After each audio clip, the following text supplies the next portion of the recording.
Bienvenidos amigos a Relatos de Halloween.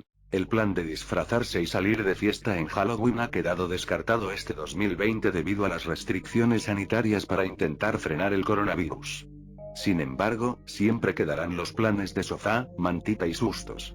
Aparte del clásico maratón de cine de terror o cortometrajes para asustarse, pero rápido, también puedes recurrir a un clásico: las historias terroríficas. Este año, además, puedes usarlas para asustar a amigos y familiares en una reunión por videollamada. Y bueno, hoy no estaba disponible Cortana, así que os contaré yo 13 historias para no dormir en Halloween. 1. Golpes en el capó. Una familia, compuesta por dos pequeños y sus padres, viajaban por carretera hacia Vetusta cuando el coche se les averió.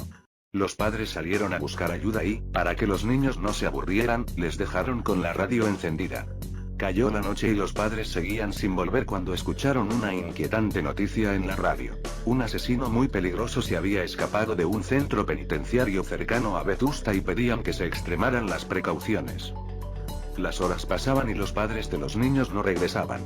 De pronto, empezaron a escuchar golpes sobre sus cabezas. Poc, poc, poc. Los golpes, que parecían provenir de algo que golpeaba la parte de arriba del coche, eran cada vez más rápidos y más fuertes. Poc, poc, poc. Los niños, aterrados, no pudieron resistir más. Abrieron la puerta y huyeron a toda prisa. Solo el mayor de los niños se atrevió a girar la cabeza para mirar qué provocaba los golpes. No debería haberlo hecho. Sobre el coche había un hombre de gran tamaño, que golpeaba la parte con algo que tenía en las manos. Eran las cabezas de sus padres. 2. Yoduloso. Hace unos años, en un campamento, hubo un grupo de jóvenes que, durante una excursión, se perdió. Tras varias horas perdidos, encontraron a un hombre solitario. Llevaba un hacha a la espalda y no les daba buena espina, pero, desesperados, le preguntaron cómo se llegaba al pueblo. A pesar de la primera impresión, el hombre resultó ser súper agradable. Les dijo que se llamaba Yoduloso y les acompañó hasta el pueblo, donde se despidió. Antes, se hizo una foto junto a los jóvenes. El grupo de jóvenes contó en el pueblo que el hombre que los había llevado hasta allí se llamaba Yoduloso, pero los vecinos de la localidad dijeron que aquello era imposible. El único Yoduloso que había habido en el pueblo falleció hace más de 100 años, y murió de una forma horrible. Un grupo de niños jugaba a la pelota y se le escapó, y Yoduloso fue a por ella. Llevaba un hacha en la mano y tuvo la mala suerte de tropezar y cortarse su propia pierna. Murió desangrado. Los jóvenes escucharon incrédulos y pensaron que, incluso a pesar de las coincidencias del nombre y de que aquel señor también llevaba un hacha, era imposible que se trata de la misma persona. Sin embargo, cuando revelaron aquella foto que se habían hecho al llegar al pueblo, se percataron de algo que les hizo cambiar de parecer. Yoduloso había desaparecido de la fotografía. 3. Manitou. Hace muchísimos años venía a los campamentos un joven llamado Manitou. Debido a su mal comportamiento, fue expulsado del campamento, y decidió vengarse. Durante toda la eternidad. Aunque esto ocurrió hace muchísimo tiempo, Manitou sigue visitando los campamentos. Podemos saber que está cerca porque antes de su llegada puede escucharse un sonido similar al de un tambor. En ocasiones, al despertar, algunos niños se han dado cuenta de que les habían dibujado en la frente, o por el cuerpo, una letra M en color roja. Está pintada con sangre. 4. El loco bajo la cama. Esta es la historia de una joven llamémosla Sara. De pequeña, Sara tenía miedo a la oscuridad, hasta que adoptó a un perro que le hacía compañía. Durante años, Sara dormía tranquila porque sabía que bajo la cama estaba su perro, y si tenía miedo solo tenía que extender la mano. Entonces, el perro empezaba a lamerla hasta que se quedaba dormida. Así pasaron los años y Sara se hizo adulta. Una noche, en la radio, escuchó que cerca estaba en busca y captura un asesino muy peligroso. Sara, acompañada de su perro, no tenía miedo. Se metió en la cama, extendió la mano hacia el borde y el perro, como todas las noches, empezó a lamerla. Durmió del tirón y, al despertar, le sorprendió que el perro no se hubiera cansado de lamerle la mano en toda la noche. O eso creía. Al abrir los ojos, encontró al perro muerto sobre el suelo de la habitación. Bajo la cama, un hombre seguía lamiéndole la mano. 5. El desafío del cementerio. Varias adolescentes habían ido a pasar la noche en casa de una amiga, aprovechando que sus padres estaban de viaje. Cuando apagaron las luces se pusieron a hablar de un viejo al que acababan de enterrar en un cementerio cercano. Se decía que lo habían enterrado vivo y que se le podía escuchar arañando el ataúd, intentando salir. Una de las chicas se burló de aquella idea, así que las otras la desafiaron a que se levantara y fuera a visitar la tumba. Como prueba de que había ido, tenía que clavar una estaca de madera sobre la tierra de la tumba. La chica se fue y sus amigas apagaron la luz otra vez y esperaron a que volviera. Pero pasó una hora, y otra más, sin que tuvieran noticias de su amiga. Se quedaron en la cama despiertas, cada vez más aterradas. Llegó la mañana y la chica no había aparecido. Aquel mismo día, los padres de la chica regresaron a casa y, junto al resto de padres, acudieron al cementerio. Encontraron a la chica tirada sobre la tumba y muerta. Al agacharse para clavar la estaca en el suelo, había pillado también el bajo de su falda. Cuando intentó levantarse y no pudo, creyó que el viejo muerto la había agarrado. Murió del susto en el acto. 6. ¿Has subido a ver a los niños? Una adolescente está cuidando por primera vez a unos niños en una casa enorme y lujosa. Acuesta a los niños en el piso de arriba, y, cuando apenas se ha sentado delante de la televisión, suena el teléfono. A juzgar por su voz, el que llama es un hombre. Jadea, ríe de forma amenazadora y pregunta: ¿has subido a ver a los niños? La canguro cuelga convencido de que sus amigos le están gastando una broma, pero el hombre vuelve a llamar y pregunta de nuevo: ¿has subido a ver a los niños? Ella cuelga a toda prisa, pero el hombre llama por tercera vez, y esta vez dice: ya me he ocupado de los niños, ahora voy a por ti. La canguro está verdaderamente asustada. Llama a la policía y denuncia las llamadas amenazadoras. La policía pide que, si vuelve a llamar, intente distraerle al teléfono para que les dé tiempo a localizar la llamada. Como era de esperar, el hombre llama de nuevo a los pocos minutos. La canguro le suplica que la deje en paz, y así le entretiene. Él acaba por colgar. De repente, el teléfono suena de nuevo, y a cada timbrazo el tono es más alto y más estridente. En esta ocasión, es la policía, que le da una orden urgente: salga de la casa inmediatamente. Las llamadas vienen del piso de arriba. 7. Un cadáver en la cama. Un grupo de amigas había decidido ir a Vetusta para pasar unos días. Se registraron en el hotel y subieron a su habitación a dejar el equipaje, pero notaron un olor peculiar, como si se les hubiera olvidado sacar la basura o no hubieran tirado de la cadena del váter. Sin embargo, todo parecía estar en orden, así que se fueron y no volvieron hasta la última hora de la noche. El olor había empeorado notablemente a lo largo del día y ya era casi insoportable, de modo que llamaron a mantenimiento para que localizara su origen. La persona que les mandaron miró debajo de las camas, dentro de los armarios, incluso olfateó los desagües y las ventilaciones, pero no pudo encontrar la fuente del olor. Al final, limpiaron la habitación con generosas cantidades de productos perfumados, pusieron la ventilación al máximo y desearon las buenas noches al grupo de amigas. La peste estaba, por el momento, enmascarada, y como ellas estaban agotadas, se fueron a la cama. Una de ellas escondió la cartera debajo del colchón, como acostumbraba a hacer en los hoteles. Todas durmieron hasta bien entrada la mañana. Grandes rayos de sol entraban ya en la habitación, caldeándola en extremo. El hedor seguía presente y más potente que nunca. Una de las mujeres, ya bastante irritada, volvió a llamar al departamento de mantenimiento para quejarse. Luego llamó al director del hotel para quejarse un poco más. Un pequeño ejército de personal de dirección y mantenimiento se presentó en breve, y una vez más, rebuscaron por todas partes sin resultado. Sin embargo, todos estuvieron de acuerdo en que el olor era inaguantable, así que dirección ofreció cambiar a las amigas de habitación. Recogieron sus cosas para bajar al vestíbulo, pero cuando la señora que había escondido la cartera hurgó debajo del colchón, tocó algo que parecía sospechosamente una mano humana. Quitaron el colchón de encima de la cama y ahí, en un hueco practicado entre los muelles del somier, había un hombre muerto. Era evidente que lo habían asesinado en la habitación y el asesino lo había escondido entre el colchón y el somier. Había recortado una parte de los muelles del somier para que el cuerpo no formara un bulto en la cama. 8. La mano huesuda. Una niña de 7 años se había quedado con su abuela en su pequeño piso porque sus padres se habían ido al cine. Todo fue normal, cenaron y se rieron un rato charlando juntas. A las 10 de la noche, la abuela se puso a hacer labores de costura, y la niña se puso a ver la tele, pero de repente a la abuela le entró una sed increíble, y le dijo a su nieta si le podía traer un vaso de agua. Está oscuro, dijo la niña. No temas, sigue el pasillo, que justo al lado de la puerta del baño hay un interruptor. La niña se decidió, y al entrar al pasillo no veía nada porque estaba muy oscuro, por lo que se arrimó a una pared y fue palpando y tanteando a ciegas en busca de un interruptor. Al seguir andando y llegar al marco de la puerta del baño, se paró y siguió tanteando, y de repente notó como una mano huesuda intentaba arrastrarla a la oscuridad del baño. La niña logró apartarse y fue llorando a su abuela. Desde entonces, la niña está en tratamiento psicológico.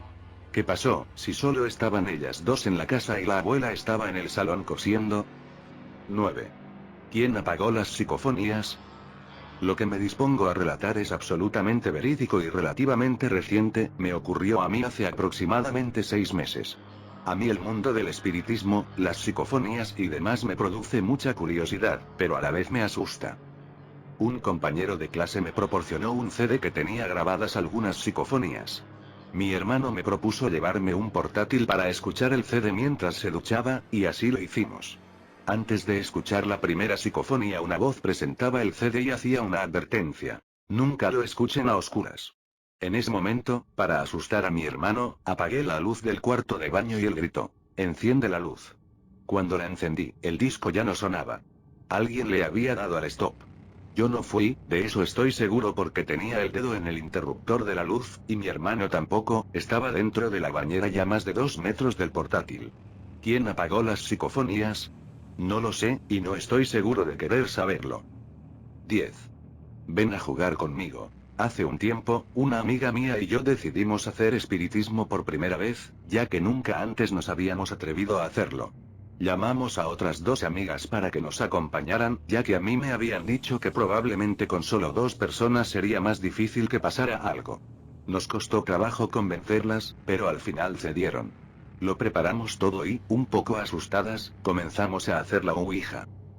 Durante la sesión, una de las compañeras a las que habíamos llamado dijo: «Yo me voy de aquí, menuda tontería esta de la ouija». Nosotras nos asustamos un poco y decidimos dejarlo para otro momento. Al cabo de unos días, la compañera que se había ido me llamó aterrorizada, diciéndome que, de camino a casa después de haber ido a estudiar a la biblioteca, al pasar por delante de una casa en ruinas que hay cerca de su hogar, una niña vestida de blanco le había pedido que jugara con ella. Mi amiga le dijo que no podía ya que tenía prisa por llegar a su casa, y acto seguido, la niña comenzó a llorar con lágrimas de sangre. Mi amiga salió de allí corriendo y al llegar a casa fue cuando me llamó. Hasta ahí fue lo que me contó mi amiga.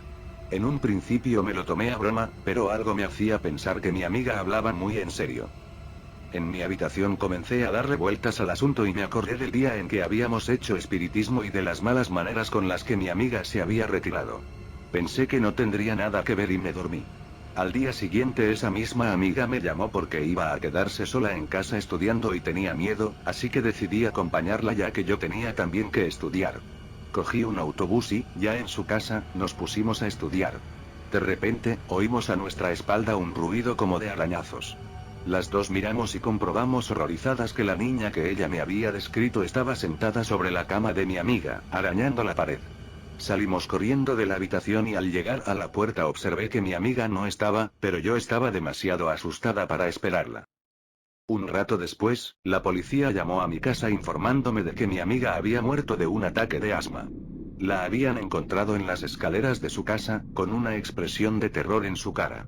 Yo estuve en tratamiento psiquiátrico unos meses y ya me estaba recuperando, pero el otro día, en mi buzón apareció una nota escrita con letra de niña pequeña que decía: «Tu amiga murió por no jugar conmigo. Tengo una muñeca nueva y...». Yo creo que es una broma, ya que nuestra historia se ha hecho bastante popular en el pueblo, pero por otra parte tengo miedo y vendrá a por mí. 11. La cosa. Ted Martin y Sam Miller eran buenos amigos. Ambos pasaban mucho tiempo juntos. En esa noche en particular estaban sentados sobre una valla cerca de la oficina de correos hablando sobre nada en particular. Había un campo de nabos enfrente de la carretera. De repente vieron algo arrastrarse fuera del campo y ponerse en pie. Parecía un hombre, pero en la oscuridad resultaba difícil saberlo a ciencia cierta. Luego desapareció. Pero pronto apareció de nuevo. Se acercó hasta la mitad de la carretera, en ese momento se dio la vuelta y regresó al campo. Después salió por tercera vez y se dirigió hacia ellos. Llegados a ese punto, Ted y Sam sentían miedo y comenzaron a correr. Pero cuando finalmente se detuvieron, pensaron que se estaban comportando como unos bobos. No estaban seguros de lo que les había asustado. Por lo que decidieron volver y comprobarlo. Lo vieron muy pronto, porque venía a su encuentro. Llevaba puestos unos pantalones negros, camisa blanca y tirantes oscuros. Sam dijo: intentaré tocarlo. De ese modo sabremos si es real. Se acercó y escudriñó su rostro. Tenía unos ojos brillantes y maliciosos profundamente hundidos en su cabeza. Parecía un esqueleto. Ted echó una mirada y gritó, y de nuevo él y Sam corrieron, pero esta vez el esqueleto los siguió. Cuando llegaron a casa de Ted, permanecieron frente a la puerta y lo observaron. Se quedó un momento en el camino y luego desapareció. Un año más tarde Ted enfermó y murió. En sus últimos momentos, Sam se quedó con él todas las noches. La noche en que Ted murió, Sam dijo que su aspecto era exactamente igual al del esqueleto. 12. Sitio para uno más. Un hombre llamado Joseph Blackwell llegó en un viaje de negocios. Se hospedó en la gran casa que unos amigos poseían en las afueras de la ciudad. Esa noche pasaron un buen rato conversando y rememorando viejos tiempos. Pero cuando Blackwell fue a la cama, comenzó a dar vueltas y no era capaz de dormir. En un momento de la noche, oyó un coche llegar a la entrada de la casa. Se acercó a la ventana para ver quién podía arribar a una hora tan tardía. Bajo la luz de la luna vio un coche fúnebre de color negro lleno de gente. El conductor alzó la mirada hacia él. Cuando Blackwell vio su extraño y espantoso rostro, se estremeció. El conductor le dijo: hay sitio para uno más. Entonces el conductor esperó 1 o 2 minutos, y se retiró. Por la mañana, Blackwell les contó a sus amigos lo que había pasado. «Estabas soñando», dijeron ellos. «Eso debe haber sido», repuso él, pero no parecía un sueño. Después del desayuno se marchó a la ciudad. Pasó el día en las oficinas de uno de los nuevos y altos edificios de la urbe. A última hora de la tarde, él estaba esperando un ascensor que lo llevara de vuelta a la calle. Pero cuando se detuvo en su piso, este se encontraba muy lleno. Uno de los pasajeros lo miró y le dijo: «Hay sitio para uno más». Se trataba del conductor del coche fúnebre. «No, gracias», dijo Blackwell.